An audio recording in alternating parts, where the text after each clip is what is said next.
Gürcistan naminə Qaxariya partiyası boykota son qoyaraq parlamentə daxil olur. Georgi Şaraşidzenin fikrincə qanunverici orqanın və şəhər şuralarının tribunalarından istifadə etməmək yalnız səhv deyil, həm də ölkəyə və xalqa qarşı cinayətdir. Bu qərara görə Qaxariyanın komandası yenidən siyasi qınaq obyektinə çevrilib. Parlament sədri isə bu addımı bir illik xəyanətin məntiqi nəticəsi adlandırıb.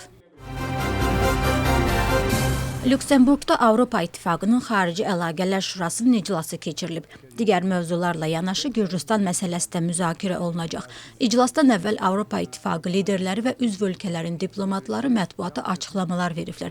Avropa İttifaqının genişlənmə üzrə komissarı Marta Kos bildirib ki, Gürcistanda baş verən hazırki hadisələr narahat edicidir. O, Gürcistan hökumətini xalqı dinləməyə, vətəndaş cəmiyyəti ilə danışmağa və onların Avropanın bir hissəsi olmaq istəyinə əməl etməyə çağırıb.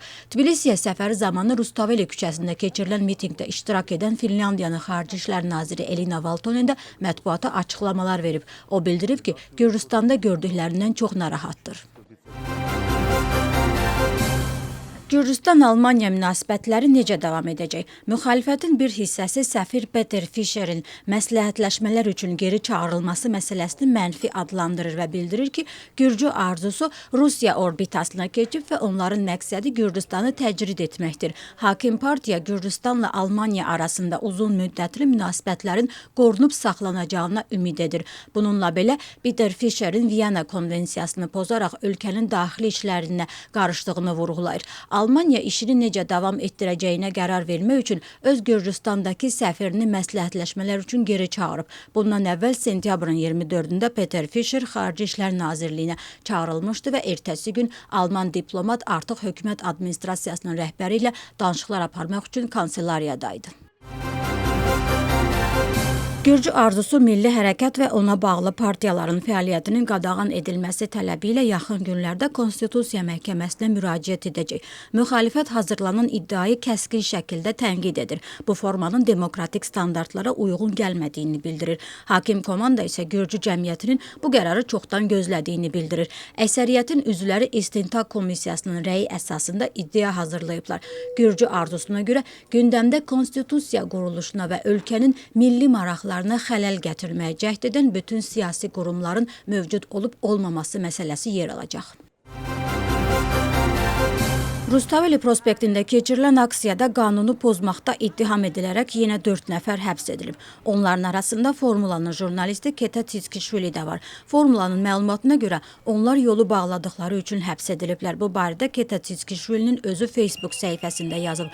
Onlar mənim də yanıma gəldilər. Milisiya mənə baş çəkməyə gəldi. Onlar elə bilirlər ki, ya mən, ya da ailə üzvlərindən biri qorxuruq. Keta Titskişvili sosial şəbəkədə yazıb.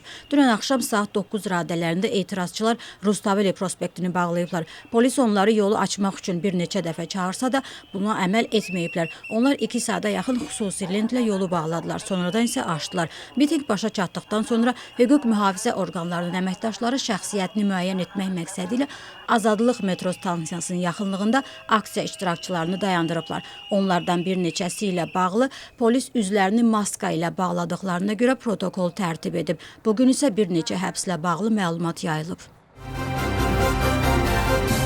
Rustaveli küçəsində enzibati qaydada saxlanılan proqramist Teymuraz Saralidze 6 sutka müddəti ilə həbs edilib. Hakim qərarı bugün elan edib. İstintaq orqanı Saralidzeyi maska taxmağı nəzərdə tutan 174-cü maddəyi pozmaqda ittiham edir. Saxlanılan şəxs sözünü təqsirli bilmir. Baş nazir Gürcistanın Almaniya və Çexiyaya yeni təyin olunmuş fövqəladə və səlahiyyətli səfirləri ilə görüşüb.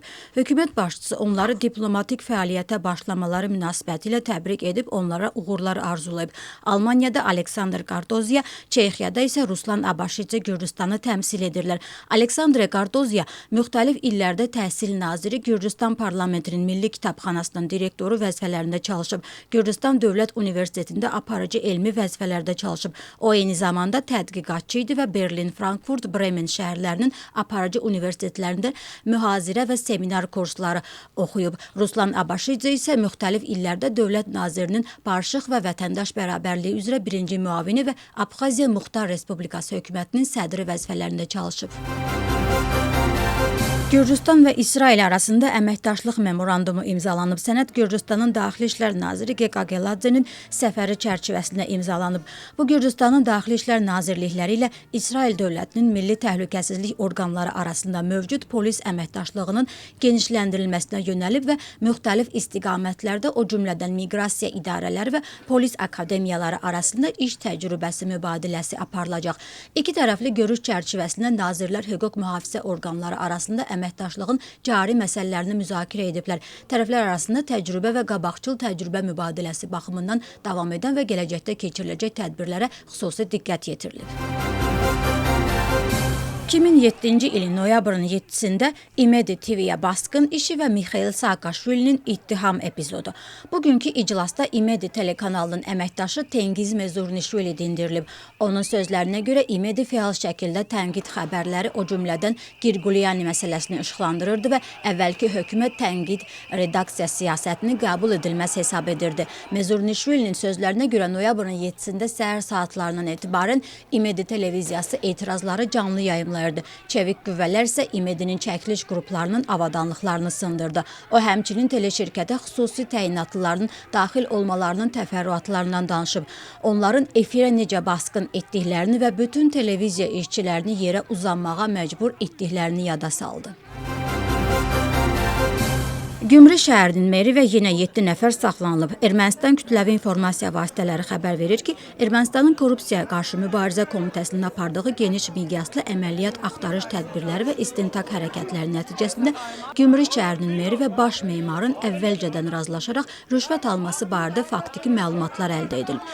Məlumatlara görə həbs edilən cinayətkar dəstənin üzvləri sui-qəsd və korrupsiya sxemləri ilə fəaliyyətlərini davam etdirmək məqsədi ilə Gümrü şəhər İctimai Şurasının üzvləri haqqında məlumat əldə etmək məqsədi ilə casusluq edib və bu yolla şantaj ediblər.